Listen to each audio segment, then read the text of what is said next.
The Valley of the Kings is one of the most iconic places of ancient Egypt, a landscape of sun-scorched mountains, rocky gorges, and absolute silence, where the pharaohs of the New Kingdom chose to be buried far from the Great Pyramids. If the pyramids were manifestos visible for miles, the Valley of the Kings was the opposite, an underground realm, designed to protect the ruler's body and guide his soul toward eternity. Despite looting, mistakes, and centuries of oblivion, some of the most spectacular tombs ever discovered have been found here, including that of Tutankhamun, capable of rewriting the history of archaeology. The Valley of the Kings was established during the New Kingdom period, c. 1550 to 1069 BCE, when Egypt became a remarkably rich and powerful empire.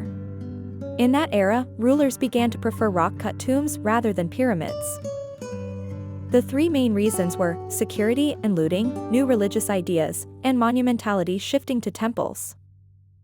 The pyramids, enormous and highly visible, were an invitation to thieves. Even with guards and curses, many were violated. A tomb hidden in the rock was harder to locate and break into. During the New Kingdom, the complexity of the journey into the afterlife increases. It is no longer enough to ascend to the sky, as in the Old Kingdom, but rather to cross a nocturnal world full of trials, gates, and deities.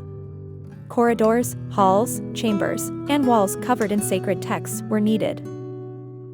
The public monument is no longer the tomb, but the temple. Pharaohs built colossal complexes at Karnak, Luxor, Deir el-Bahari, Abu Simbel.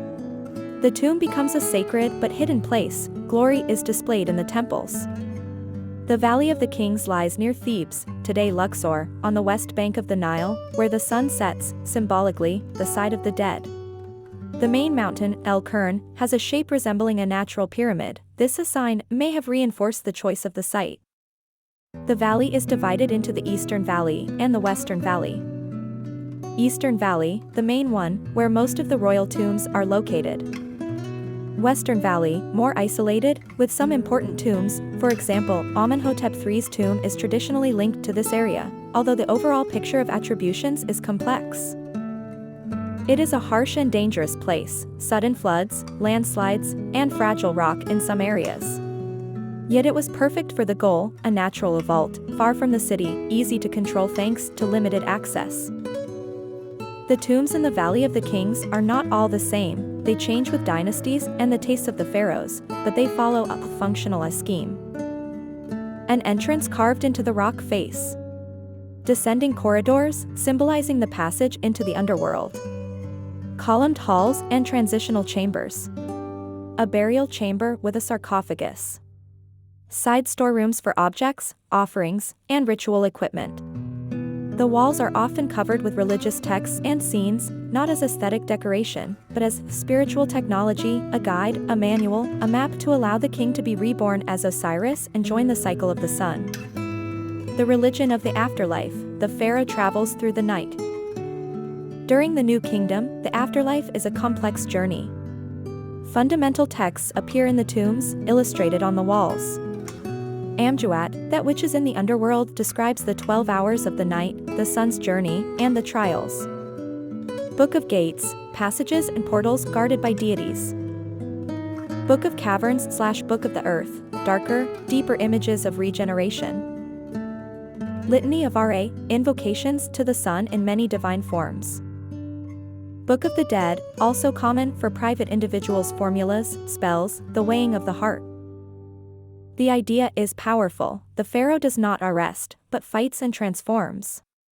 He crosses darkness and chaos, then is reborn at dawn. The tomb is a symbolic machine that makes this eternal cycle possible. After the expulsion of the Hyksos, Egypt experiences expansion and renewal. The Valley of the Kings becomes the privileged place for royal burials. Key pharaohs of Thutmose I, often cited among the first to choose the valley, although archaeological attributions are complex and still studied. Hatshepsut, an extraordinary figure, with imposing monuments at Deir el-Bahari, her policies also influenced her posthumous memory. Thutmose III, a great military leader, tombs of this era begin to show a sophisticated funerary language. Amenhotep II, Thutmose IV, Amenhotep III, they consolidate the tradition. Art becomes elegant, rituals increasingly codified. Akhenaten changes religion and the capital. This period creates a rupture also in funerary practices. The Valley of the Kings remains important, but some burials and choices are influenced by political and religious chaos. Tutankhamun became a universal symbol because his tomb was found in exceptional conditions. It was not the largest, but it was full of objects, thrones, ceremonial beds, statues, chariots, jewelry. It is like a frozen photograph of the royal funerary ritual. Here the valley produces some absolute masterpieces. Seti I, his tomb is often considered one of the most beautiful for artistic quality, the depth of its corridors, and the richness of its scenes. Ramses II, a long and monumental reign, the valley continues to be the center of funerary kingship. With Ramses III and his successors, economic tensions and instability increase. Looting grows, despite the secret choice, many tombs are violated. To protect royal bodies, priests and officials in later periods move many mummies into hidden caches, creating the great discoveries of royal mummies in modern times. A fascinating aspect is that we know the daily life of those who worked on the tombs. The artisans lived at Deir el-Medina, an organized village with houses, streets, archives, and a community of specialists, stonecutters, painters, scribes, carpenters. Incredible documents come from here, contracts, letters, work diaries, and even records of strikes, when rations did not arrive. This makes the Valley of the Kings not only a site of pharaohs, but a human world, real people, with problems, hopes, faith, and professional pride. Despite the idea of hiding the tombs, many were looted already in antiquity. Thieves searched for gold, metals, and precious objects. This forced priests and administrators to move mummies and to repair some tombs.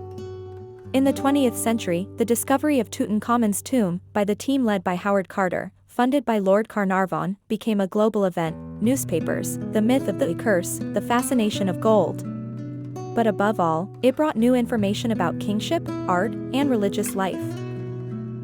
The Valley of the Kings is still a laboratory today. New techniques, digital surveys, pigment analysis, flood studies, help us understand how the tombs were built and how to protect them. Even though the tombs are identified with codes, for a YouTube channel it is better to tell them as a stories. Tutankhamun, the tomb of the boy king that changed everything. Seti I, artistic perfection, walls that seem alive. Ramses III, the drama of an empire in crisis, yet still grand. Tombs of queens and princes, nearby, in the Valley of the Queens, another narrative universe, often incredibly colorful and surprising.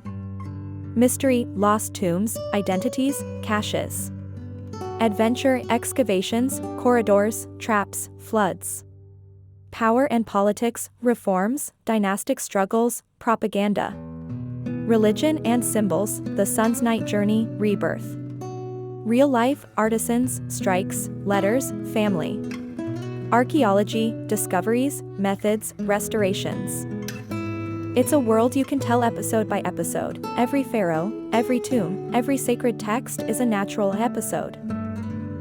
If the pyramids are the public face of eternity, the Valley of the Kings is its secret heart. Here Egyptian kingship becomes an inner journey, a nocturnal path carved into stone. The tombs are sculpted books. They tell how a man, made God on earth, tried to be reborn forever.